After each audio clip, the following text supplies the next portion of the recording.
Hello and welcome to The Actor and the Engineer. My name is Paul James. I'm the actor. My name is Josh Knapp. I'm the broadcast engineer. Today we're going to talk about Uncut Gems. It's the Safdie brothers film starring Adam Sandler, and he plays a New York City jeweler who is an addictive gambler and gets into some serious trouble very quickly, and we spend the rest of the film watching him go through it. So, have you ever seen any Safdie brothers films?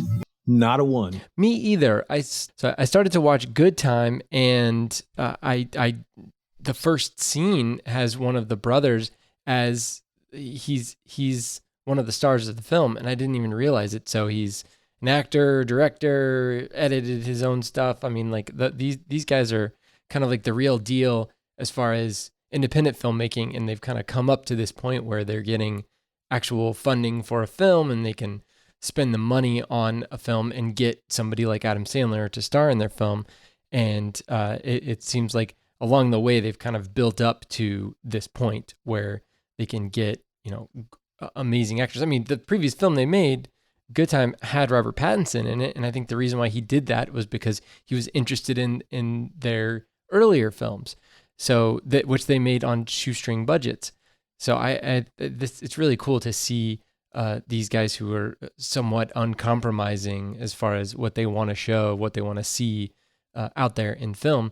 And now they're still making their own stuff. It's just they're doing it with a bigger budget and with bigger names, and hopefully getting more exposure with this film. So I think that's really cool. And we get to see Adam Sandler again in a non-Netflix movie, which is something he hasn't done for a while because he's been making a bunch of those Netflix movies. Have you seen any of his Netflix movies? No. Okay. Wait, what are some of his Netflix? So there's, so the most recent one is Murder Mystery, which a lot of people said really good things about. I started watching it, and then we started late at night, and I ended up falling asleep, but it was okay. I mean, the parts that I saw, but and I didn't see like his first one, but either way, it's nice to to see him kind of back with something to dig his teeth into. So how'd you like it? Well, I didn't know anything about these filmmakers, so I didn't have a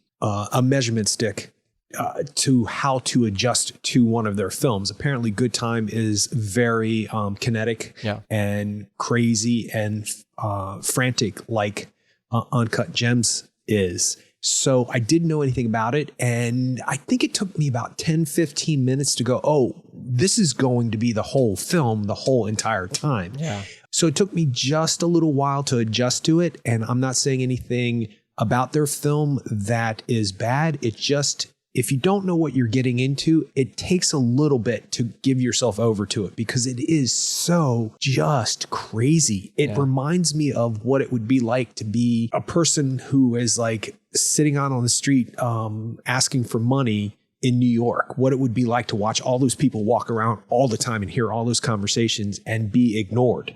It just has this energy about it that I didn't adjust to immediately. Once I adjusted to it, I was good. There is a moment in the film, and not a particular moment, just about, I'd say 45 minutes in, where I would have liked for it to have slowed down a little bit, but that's not what I bargained for when I bought the ticket. So I didn't know. I don't know if that kind of energy is sustainable for 2 hours or however long this film is. For me, 2 hours, 15 minutes, it's kind of a long film. Yeah. And it's just so hectic and so jammed packed with overlapping dialogue and overlapping noises and sounds and coming from a northern state family, coming from a family of Philadelphia and being in the city many times, I'm used to that energy. I'm just not used to it in storytelling. So I can't tell whether or not it was because I was uncomfortable with that energy or if the film just doesn't work for me, but I can't really say that because I don't know. I was engaged. I was following it. I understood everything that was happening, and his performance is outstanding. First of all, they found the perfect performance for that New York kind of weird voice that he has, and that it kind of gets high pitched in places. It's really weird. I think it's an odd great. voice in the best kind of way. Yeah, I do too. It's not just like stock Adam Sandler voice. And he's moment to moment really, really good. But we both know this because we have been advocates for him and being a fan of him as an actor, even in the stuff that most people would say he was just a movie star in. What's the movie he just did with Dustin Hoffman?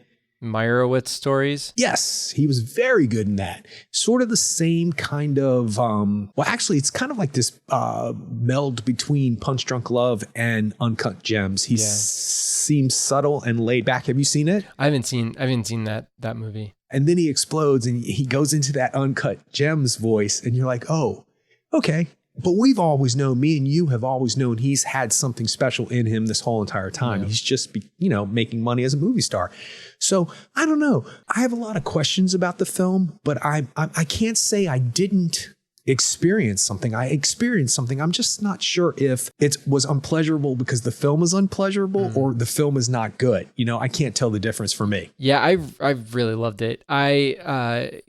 It was so frenetic, but I think it's held together by his performance. And I think the dialect that you're talking about is a regional specific dialect. It's not just something that he came up with, but something that he worked on, at least from the research that I've done on this movie. But I think that does help to differentiate him from any kind of previous roles that he might have had. And then also just seeing that he's able to, like, that he's in his element, I think that there are waves to this film. There are ebbs and flows to this film because you don't get the traditional, let's just take it down a second and let's just simmer for a while. But what you get is that you start at 90% and then you go to 100% and then you go back down to 90%. So that's the fluctuations in this film. But if you're not comfortable with the 90%, then the whole thing's going to feel like it's just pedal to the metal. And it's something that some people just may feel they don't want to stew in that energy.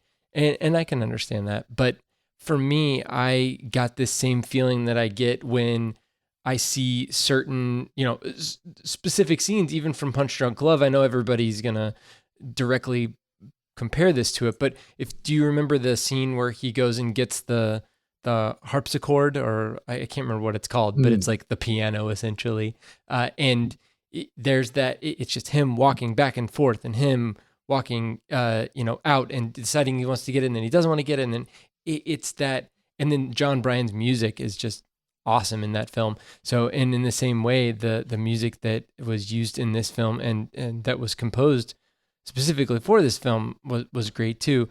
And it helps to keep you stewing in that anxiety. And I loved it. I mean, I love being taken up by a film like this for the 2 hours or 2 hours and 15 minutes, and then being able to wash my hands of it and be like, yeah, I'm done. That's it. So he's got some great people doing the music, and Daniel Lopatin or Lopatin. I don't really know how to say his name, but he's been with those guys for the last few films, and he's done other films too. It looks like he's done The Bling Ring and a couple other films. But yeah, I mean that's that kind of film, that kind of score really helps to heighten the emotions, and the way that it was shot was really interesting too. Did you know Darius Kanji was the cinematographer for this? Here's a couple movies that he did: Seven, Delicatessen, Midnight in Paris. He just came off of the Nicholas Winding Refn Amazon show Too Old to Die Young, Lost City of Z.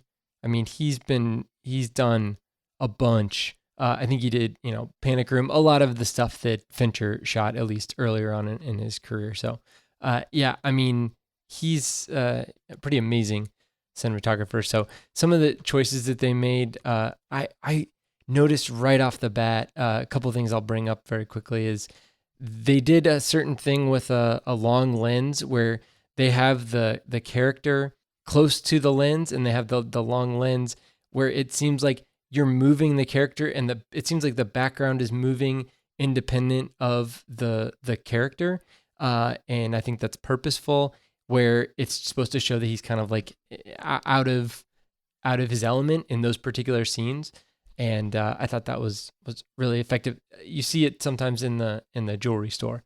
So I mean, there's all these little things I started picking up. But yeah, I could also see some great performances, not just Adam Sandler. Did you know that this is Julia Fox's first like feature length film? I think she's a big star waiting to happen. Yeah, she's a big star waiting to happen. She is something else. She commands and demands the screen when she's on it. And I didn't know that it was one of her first. I think it's her first feature film. Yeah. But she's electric. She is definitely. I mean, they give her a lot to do per se, and I like the fact that she is exactly what you think she is. But then there's an extra layer there where it's really something about how she's, for lack of a better term, faithful to him as a person and what he does. And she fully, I think she's the only one in the film who's like 100% convinced that he's doing the right thing, or whatever he chooses to do is the right thing,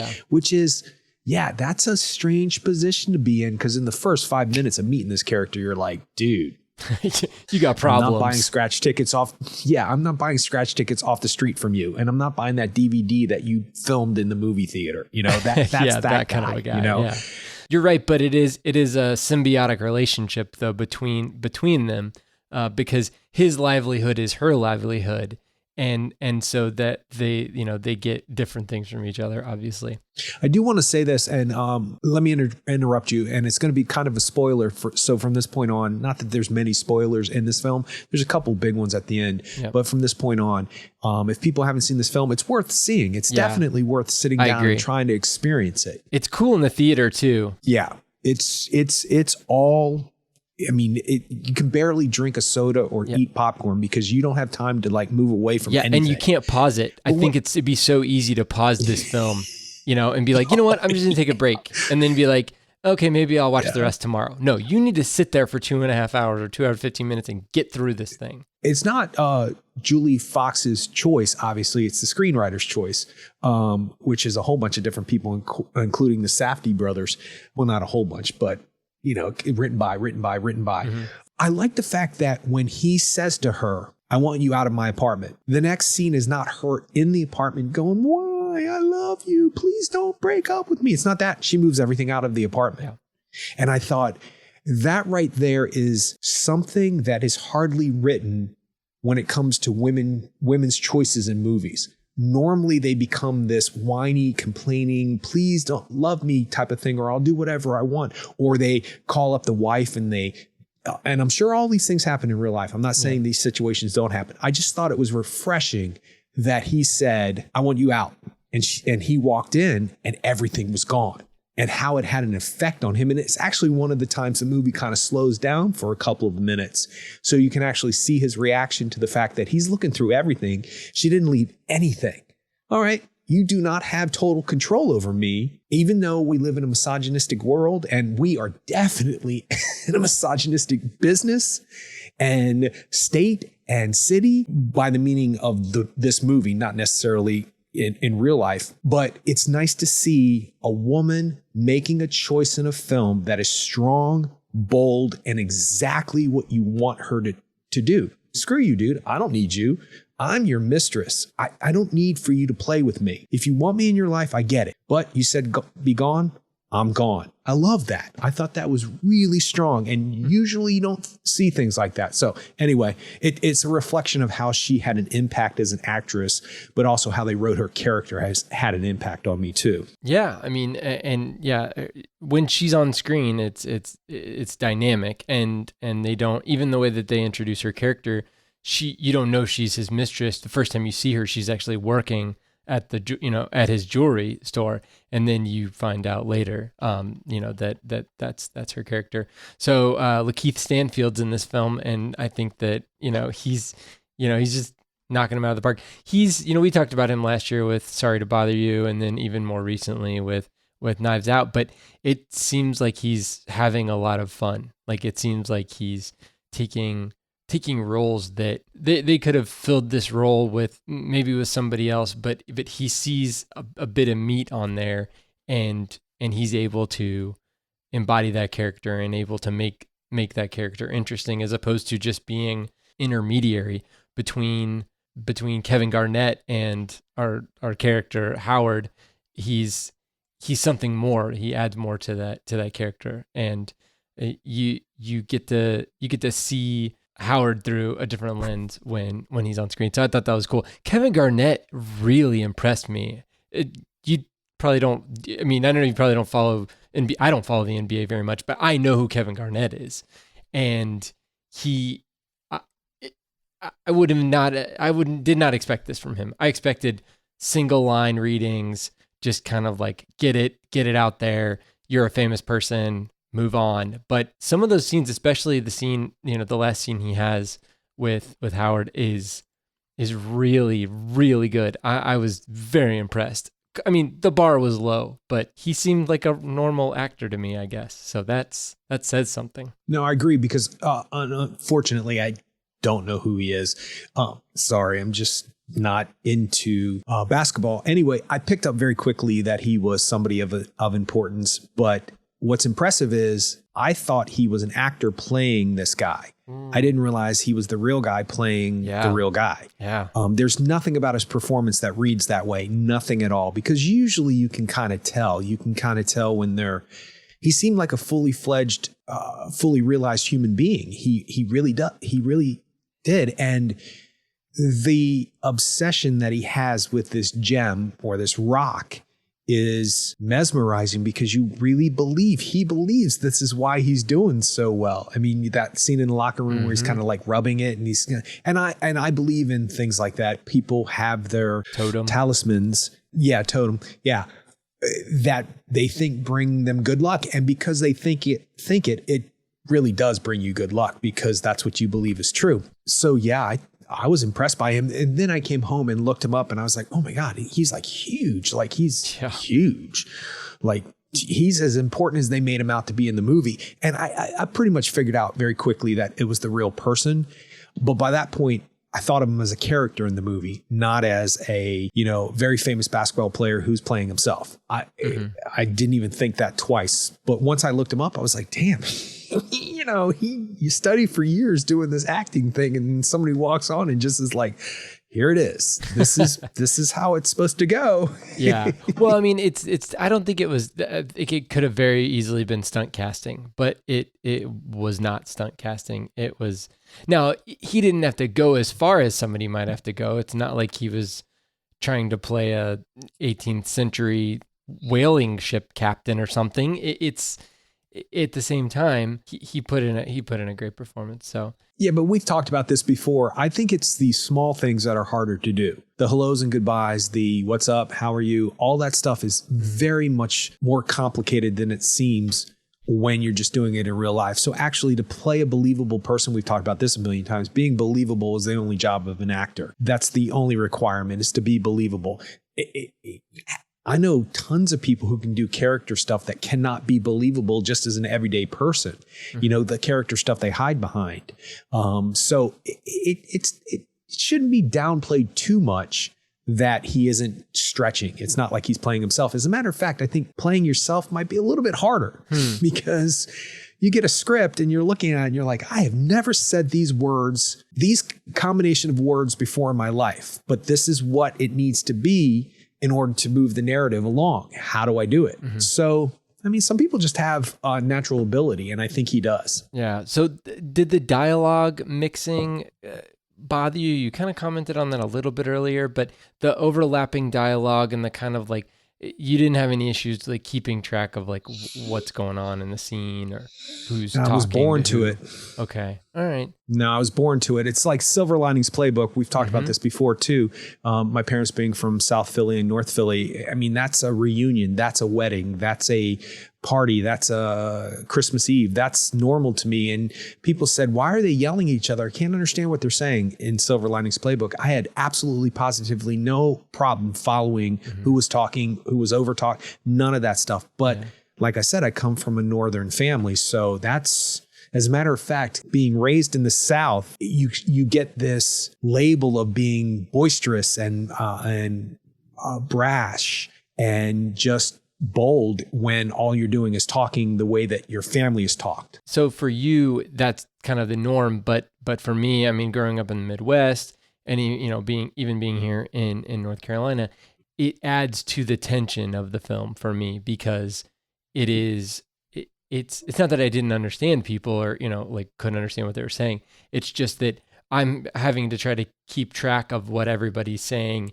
and then trying to pick out the more important things, or just the attitudes and the kind of like constant like pushing and needling, and trying to understand where everybody's at, whether they're negotiating on the price of a gem or this rock, this uncut rock that he's got, or whether it's just people talking back and forth about whether it's him, Adam Sandler's character with his wife, played by Idina Menzel, talking back and forth, or their kind of family discussions, which was a whole nother scene. We haven't talked about Eric Bogosian yet, but the first time we see him, he's kind of like the guy who's looking for his money.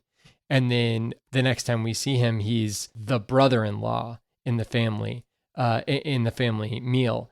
And so it takes on a different kind of like a gem, kind of like a diamond. You turn it and you see something different. So that I thought was really cool. Another way to make things a little bit more complex, because it's not even like it's just cut and dried business. It's now business mixed with family. And this, he seemed like he was playing kind of like an impotent character, the Eric Bogosian character. His name's like Arno, something like that. But still, but by the so now we're a little bit more invested in that interface, in that discussion. So I thought that was neat, a neat storytelling trick that they played there. I liked. It seems like there's a couple of cameos. I liked the cameo of his neighbor in his city apartment, where he's like, "Hey, did you ever see Good Times? Did you ever see all these things?" And then it's like, as he starts describing it to his son, you're like, "Wait, I know that guy." And then he opens the door and it's John Amos, who was in all the things that he described. I thought that was really cool. And then just looking through here, some of the voices on the phone or things like that. Tilda Swinton is a voice on the phone. Natasha Lyonne is a voice on the phone. So they get in there. The Weeknd was good too. He had a little bit of a scene, but have you heard any of his music? Are you up on The Weeknd? No, no, I'm not. I mean, I know who he is and I know his stuff, but I could not identify it. If you were to play it, I would not be able to say that's The Weeknd, but I am aware of who he is. Mm-hmm. I am starting to sound so out of touch with the world, aren't I? Anyway. No, the only reason I know about him is I mean, he did this one song that I heard in 50 Shades of Grey, one of the sequels, but in the trailer. And I was like, this sounds like a James Bond song. And so I started listening to a couple of his songs and I was like, dang, that's pretty crazy. So, there's, once again, that's a potential stunt casting, but it's not, he wasn't even singing like a song that a famous song, because this is technically a period piece. This is from 2007. In fact, I realized, or no, not from 2007, 2010 or something like that. Oh, it was probably Kevin Garnett. The reason why it was set in 2000 and it could have been 2012, but the reason why I said is that Kevin Garnett was playing then. He's retired now. So they needed to find a time where he was actually playing. But yeah, just when you look at the iPhones that they're using, it's an old version of iOS and an old iPhone. So like I could see just from their menu screens and when they're texting each other that it's from whatever, 8 years ago or 9 years ago. So, but it's, I know why they had to do that, but it was just another little detail that I was like, okay, well, they got that right. That's kind of cool. 2012. There we go. So yeah. I also, Steph and I have been watching some old movies on Criterion Channel, and we watched Arsenic and Old Lace with Cary Grant. Have you seen that before? It's the very first play I was ever in. Oh, yes, that's and cool. I've seen the movie. What did you play? What role did you play? Oh, it's high school, so people have to play old people, and I played the very first guy that they poisoned. Oh, okay. All right. Okay. I can't remember my name for the life of me, but I believe I was a preacher. No, the preacher was next door. That was his wife's, his new wife's dad is the preacher next door. But anyway, so that's really cool. But that movie, once you kind of figure out pretty much once Cary Grant shows up and he figures out what's going on, it is just kind of like a nonstop balls to the wall, like this will never end type of a thing. And then it also made me think of this TV episode of It's Always Sunny in Philadelphia. Have you seen any of those? Yeah, I've seen a couple of that. There's one episode of It's Always Sunny in Philadelphia, and it's called Charlie Work, and it's from season 10. It's episode 4, and it is conceptually a one-take, one-shot episode. So 20 minutes of... In fact, I don't know if they aired it as one take or not, like if they just took out all the commercials or what they did, but it is epic. And there are hidden cuts in there and stuff, but it is just a frantic race to the finish. And it is really cool and very funny. And it does have that anxiety inducing feel to it, like this film does. So I do like to dip into those things every now and again. And that's one of those episodes I watch, at least once a year I see it. So yeah, I think I will probably revisit this movie too, especially once it comes out on Blu-ray and DVD and all that stuff, because I think there's a lot more in there that I haven't seen, and I do want to go back to Good Time and figure out what see if they're kind of one trick ponies, or if that movie has something else up its sleeve too. Just for prosperity's sake, Mr. Witherspoon is who I played in Arsenic and Old Lace. I don't know why I said doctor or reverend. I remember my glasses. There is a reverend in there, yeah. Yeah. I remember that we had to put that fake gray powder in our hair. And I remember one of the ladies slapped my shoulder, but she missed and she hit my head, and this big poof of cloud of white smoke just engulfed me. And it seemed like it lasted forever. It was like a Charlie Brown episode or something. Wow. It was, yeah, it's funny what your mind remembers. Yeah, I'm wondering about the Safdie brothers. I'm wondering, is this their thing? I have not seen Good Time. I have heard a lot about it, and I've heard people who have this kind of energy in life love that film. And I'm fine with, I don't care if it's a one-trick pony. I don't care if this is their thing. I'm fine with that, because it's kind of what Tarantino does. It's kind of what Paul Thomas Anderson does. They sort of have their, I don't want to say gimmick, because that has a negative connotation to it, but they have their thumbprint, and they find a story and they tell the story with their thumbprint. And I'm wondering if that's how the Safdie brothers are. And I'm fine with that. I just was not ready to adjust to that immediately. That said, something great about this film is it will not let you not adjust. You have two choices: adapt and survive, or run away.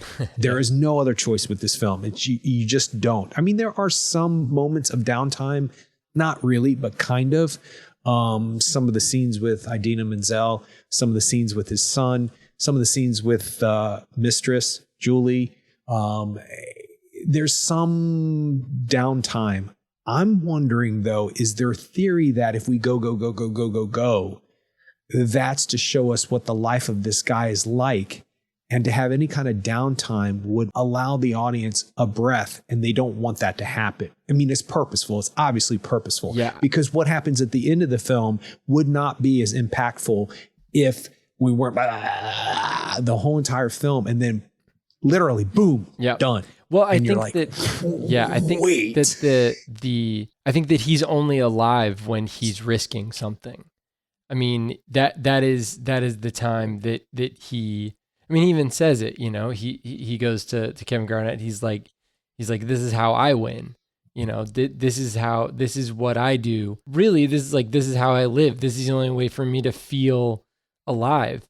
And that's just been, I mean, it's part of his addiction to gambling, where, you know, gambling on basic things isn't even fun anymore. Gambling on like who's going to win the game is boring.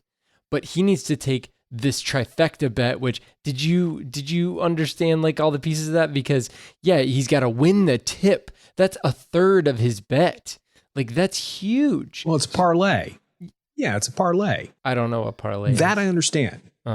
Parlay means that you have to have Silver Linings Playbook. You have to have, if you have two different things, you have to win both of them in order to win the bet. So he had three separate components to his bet. It parlays parlays on top of each other. Yeah. So I guess in horse racing, it's like a trifecta. You have to win the trifecta, you have to do like 1, 2, and 3.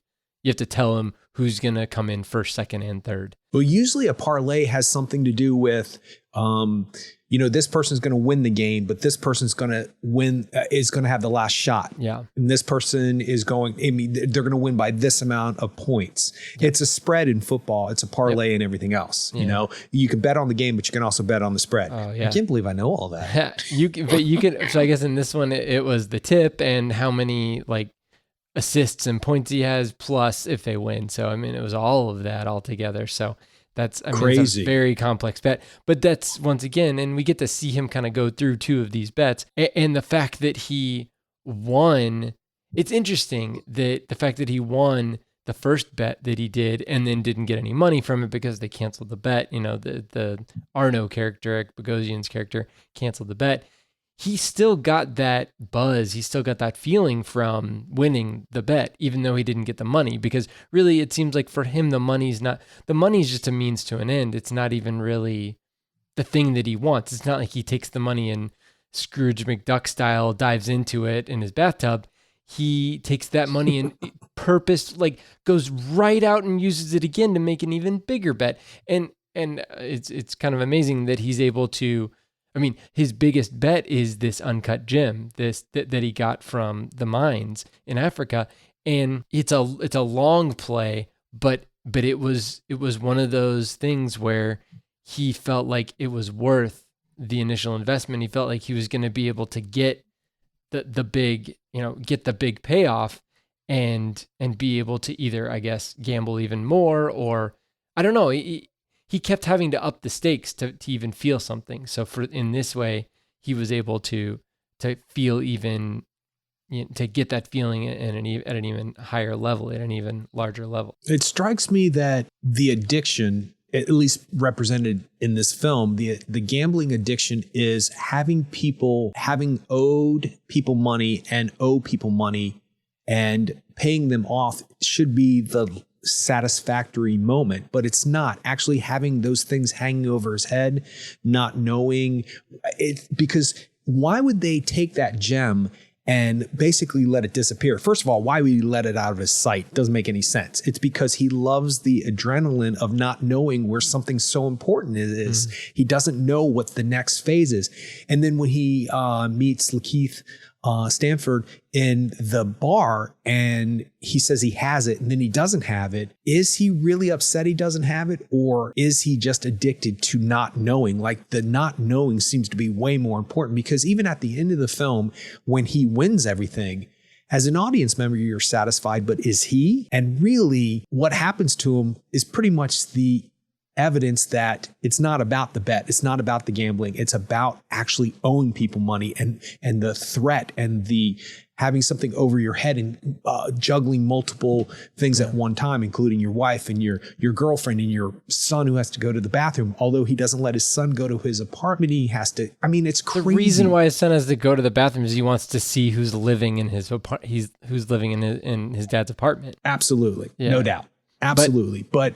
Yeah. I mean, that's actually a very well structured scene. And then the scene in the car, is it before they get to the apartment or after, when he's looking at both of his parents? The son is looking at both of his parents and he's realizing that something's not right here. Up to that point, the kids aren't really aware that there's sort of just a marriage of convenience where they're staying together for the kids, that kind of stuff. Yeah. But the point to all that is that I'm wondering, even if he had won all that money and survived and paid everybody off, would it really have satisfied him? I don't think so. I think he's actually addicted to not winning but actually addicted to the almost, like the what if I don't win? What do I do next? What have I got to say next in order to get out of this thing? I think that he's at the point where every time he's gotten into a sticky situation, every time he's gotten into a place where he's owed a bunch of guys money, or he's lost a bet and now owes somebody a bunch of money, he's able to get himself out of it. It's like,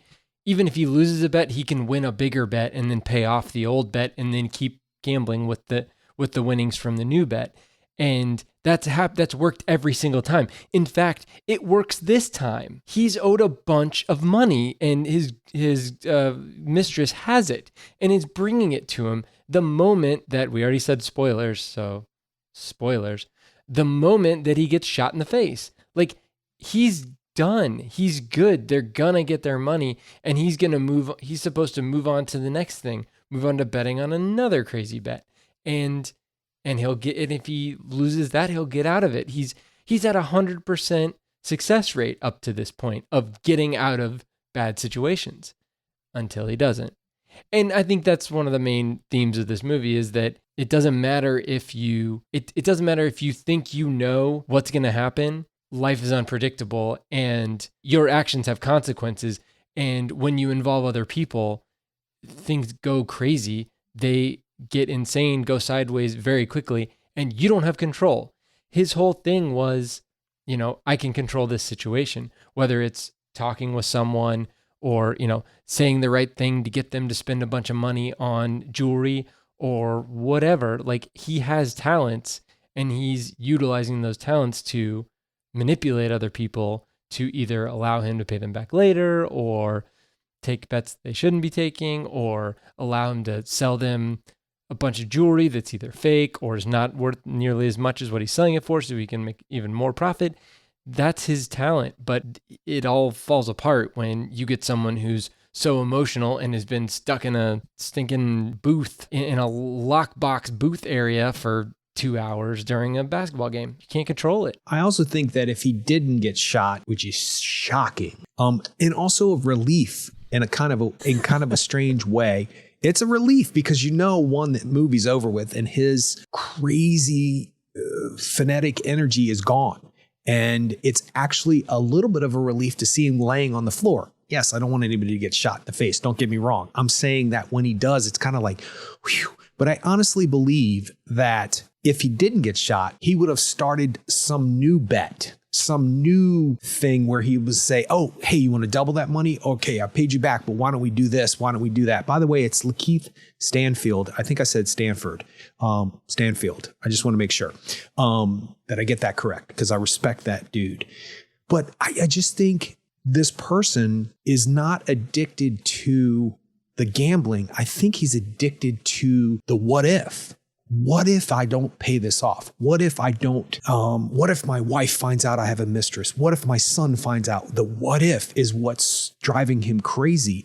And I mean, I don't know. I've been addicted to things, cigarettes and stuff like that, but I've never been addicted to gambling and stuff that have put me in a financial situation. So I don't really know, but it's almost this film it strikes me as this guy's way more addicted to, if it doesn't work out, then what do I do next? He's addicted to trying to figure out what to do next, not necessarily addicted to the rush of winning or the rush of betting something, which is crazy, or, talking about a situation at a holiday with his Jewish family when his brother-in-law's, brings him into the other room. It's not about them talking about it. It's about them talking about it there. It's about that situation and about how he doesn't want his father. And then Judd Hirsch, who's great in this, he has that great scene with the auction. And his father basically tells him how it's going to go. What if this happens? Don't worry, it won't happen. It won't happen. And exactly what he worries about does happen. And the father kind of looks at him like, dude, what is right? And Adam Sandler is not necessarily apologetic to the father at that time, but he's like, don't worry, I got it worked out. I got it figured out. I'm going to do this. I'm going to do that. I'm going to do this. It's almost like if it had worked out in the auction, he would have been let down. Sandler's character would have been let down. He would not have known what to do if it had worked out. He's way more addicted to it not working out. So I find that fascinating. I find that as a character study Fascinating. Yeah. So on that level, it's something I've never seen in a movie before. I've never really understood an addiction on that level. That it's not what you think it is. It's what's underneath it that makes it so interesting. It's like, oh, yes, smoking is an addiction. Nicotine is what you become addicted to. But is that really what you're addicted to? Or is it that you're addicted to the habit, the fact that you do it when you drink coffee or after sex or driving or all the time, like me? Well, used to. It's not necessarily you're craving nicotine. At least you don't realize that. You're craving the fact that you have control over something that really is out of your control. Yeah. It's a fascinating thing. And to actually see it put together like this is well done. Mm-hmm. Well, I that's interesting. I think you are kind of getting at something there, because I don't know if I necessarily agree that he doesn't think that that he always thinks that something's going to mess up. But I think that he may get more joy out of, like, when you roll the dice, the potential of getting whatever double sixes versus the eventuality of, like, once that roll is over, knowing what you rolled.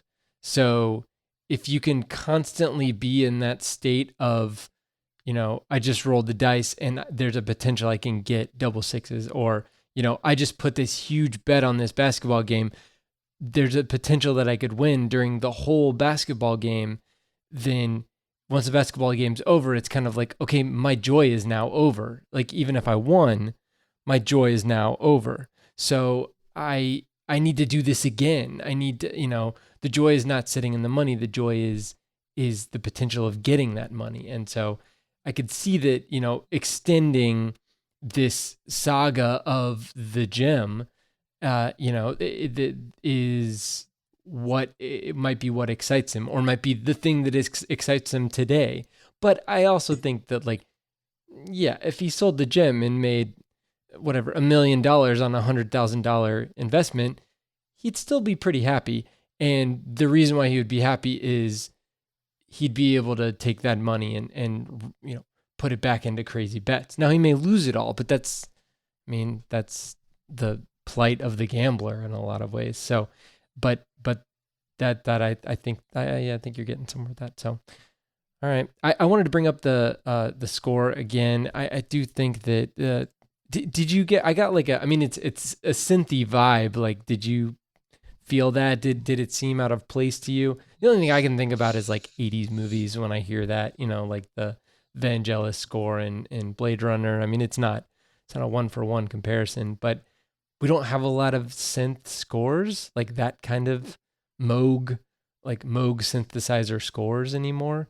And so it did seem like a bold choice, but it did give like kind of an ethereal quality to the film. And then at the same time, the way that the film started and the way that it ended, kind of with the kind of like very tight zoom into, I think they're even using a macro lens, which is a lens used for close-up photography, the kind of like close-up zoom into the gem and then kind of like floating through and seeing all the different colors that you would expect to be inside of it. And just kind of that, it does add to that ethereal quality of it. And I thought that was yet another way to kind of layer on the themes of what this guy's going through and what this film's trying to say. And I still don't know how to say the guy's name. Daniel Lopatin or Lopatin. Hopefully it's Lopatin, it's French. I'm French, you idiot. You know what they should do on IMDb? There should be a little pronounce.com icon. And then when it's a name other than Paul James, or John Smith, or not in your natural language, then it should be like an icon you can, in the United States, this is how it's pronounced. In Europe, this is how it's pronounced. That's what they do on pronounce.com. It just should be like a little given, because these names are sometimes I don't want to be disrespectful, so I don't even try. One name that you don't have to know how to say it is Martin Scorsese, who executive produced this film. So I think once they got him on, that probably got them a lot more cachet to kind of roam free and make some choices. But you get the thumbs up from him, and a lot of doors open up to you. that may have had something to do with Adam Sandler, wanting to take the movie too. I don't know. Well, I mean, he obviously believes in them as filmmakers. And, don't get me wrong. I didn't mean to sound negative about the film when we first started talking. I think I made it clear that I'm not exactly sure if I could adjust to it quick enough to absorb it all. But I think that Martin Scorsese is trying to allow new voices to come about. And, by putting his name and possibly getting Adam Sandler, it could be just Adam Sandler was interested, because who knows? I mean, Adam Sandler and Paul Thomas Anderson are like really good friends to this day. Yeah. Who would ever thought it? Like they don't seem like which one of these don't go with the other. It's one of those things. So it doesn't surprise me that somebody who makes a bold choice attracts Martin Scorsese when it comes to a film. I mean, these guys make bold choices that are just, and by the way, with the score, the soundtrack, it's relentless in places. It's relentless when they take those one notes, and it's relentless, and it's louder than everybody else. It does one of two things. It either makes you get turned off, or it makes you try to listen harder. And of course, I'm in the latter. I was listening harder because I was like, stop, wait, what's happening? What? And actually a sound effect or a score or a note can actually indicate more about what's going on screen subliminally most of the time. But when you tune into it no pun intended, when you tune into it on a conscious level, it's like a third character in the scene if it's just two people. So for me, it was relentless, which is exactly what it should have been. If they had some kind of like synth pop music going on in the background where, they were happy, happy, joy, joy songs, you'd be like, what is wrong with this? But so it's amazing what the score does. Yeah. You brought up Paul Thomas Anderson. I listened to a really great podcast. It's the A24 podcast, and it has Paul Thomas Anderson kind of interviewing the Safdie brothers and talking about their processes, specifically their individual processes working with Adam Sandler, and just like they're fans of each other's work and kind of going back and forth. There's stories about Punch Drunk Love and how they made Punch Drunk Love and certain scenes in Punch Drunk Love, and comparing them to Uncut Gems, and then just talking about working with Adam Sandler and all that. So, I mean, it's a really great conversation. And it's also these guys, even though they're kind of like maybe at different points in their careers, they all seemed like all three seemed like they were cut from the same cloth. So I thought that was really cool. And it's also not like Paul Thomas Anderson is sitting there saying, like, holding court, saying like, you will listen to me for 45 minutes while I pontificate on filmmaking. It was kind of like Paul Thomas Anderson saying like, how'd you guys do this? And like, wow, that scene you did? I mean, he's truly a fan of theirs, and he's engaging them in their filmmaking process and in their creative process, and vice versa. So it's a great conversation, and it made, it's like made me feel like Paul Thomas Anderson is youthful, and it just has this drive, even though he's got like a big white beard now and is making these austere films, different than, you go from Boogie Nights or even Hard Eight to The Phantom Thread, and you're like, well, man, this guy's evolved, but really he's still telling stories, and he's doing it in his way, and he's just utilizing different tools and utilizing different storytelling tools, utilizing different actor tools, music tools, all these different tools. And that right there makes me want to see the other stuff that the Safdie brothers have done because of his investment in these guys, and also Martin Scorsese's investment in them. The fact that, and Robert Pattinson also, saying that, like, I know you guys did a, super low budget independent movie, but I'm going to be in your next movie, and you're going to, and we're going to make this happen. And I'm sure he didn't get paid anything to do Good Time, or he probably got paid whatever, SAG minimum or whatever that is. So yeah, it was one of those things because he just wanted to be a part of what they were doing. So, and we know that Robert Pattinson likes to make bold choices also, with his roles. I mean, we just talked about him in The Lighthouse. So, I mean, I don't know if his next movie is going to be the Batman or not, if he's going to be in something else, but yeah, I mean, he's been in a bunch of different things, and the Batman's even another evolution in his career. So I'm interested to see that too. But anyway, so I think my next movie is going to have to be Good Time. Well, I do want to ask you this. Do you think Adam Sandler is Oscar nominatable for this? Because he has won a crap ton of awards for this movie. Broadcast Film Critic Award, he didn't win that. Boston Society, he won. He's won quite a few. And now the talk is that he won't be nominated. But by the time this podcast is released, we will know. But I'm wondering, is this his chance? I don't know. We'll see. What do you think? It probably comes down to who you would leave off that list. And I don't have a list in front of me. And I'm guessing he's probably going to be 6 or 7 or 8, something like that. But I mean, if the Oscar-y movies are going to get their Oscar nominations, then he's probably going to be left out. Because everybody else that's associated with the film, although A24 has done a good job in the past of pushing certain films, now they may be putting all of their eggs in, a more singular basket. See, that's the sad part. Why are we even talking about this like that? We shouldn't have to be talking about this like that. I'm literally saying A24 might not spend enough money for Adam Sandler to get a nomination. That should never be a sentence. Yeah, absolutely true. But that's part of it. But fortunately, with the Oscars, things sneak in. Olivia Colman last year, who would have thunk it? I mean, other than me, but who would have thought of it that Yorgos Lanthimos has an Oscar nomination for Best Picture, director has a win for Best Actress. I mean, who would have thought of it? Although, Dogtooth was nominated for Best Foreign Language Film, deservedly so. Yeah.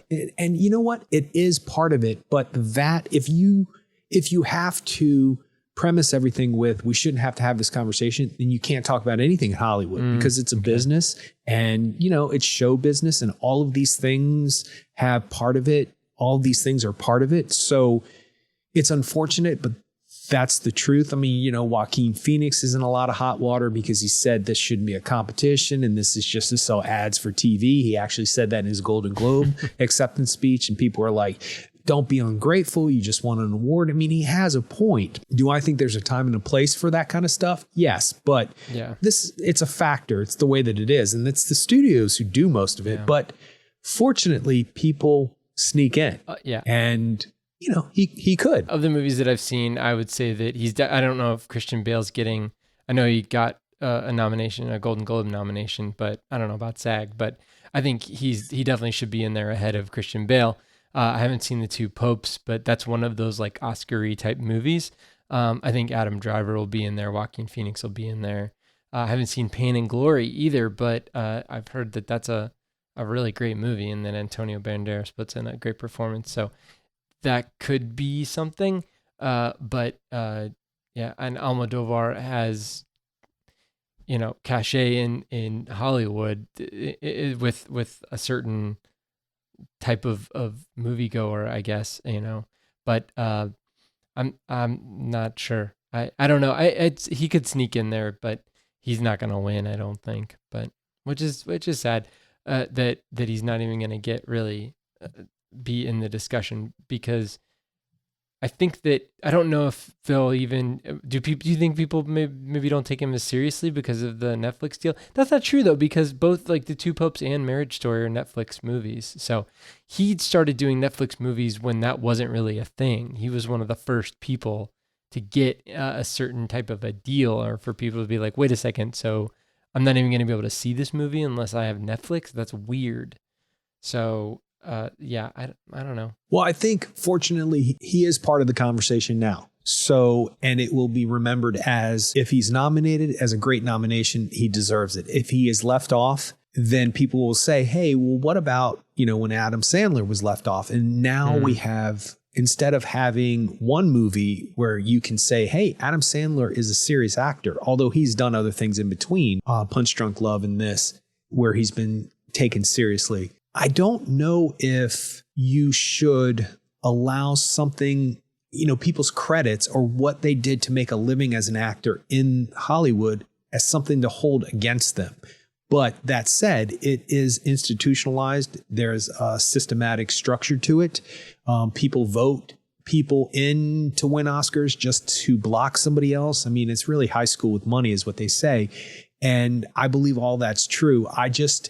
I think he should be proud of himself that he's part of a conversation where people think that his performance is that high caliber that he should be considered for the Oscars. And then if he doesn't get nominated, there'll be this whole cult following of why didn't Adam Sandler he wasn't nominated because they don't take him seriously, but he's really great in Uncut Gems, and it will create this whole other career for him. So I'm not necessarily feeling bad for him. It's a win-win. Yeah, it's totally a win-win. It's like, nobody really took Aronofsky that seriously, but then the Black Swan came out, and then there's this whole underground following that goes, well, the Oscars will never vote something like the Black Swan as best picture because it's too controversial. Blah.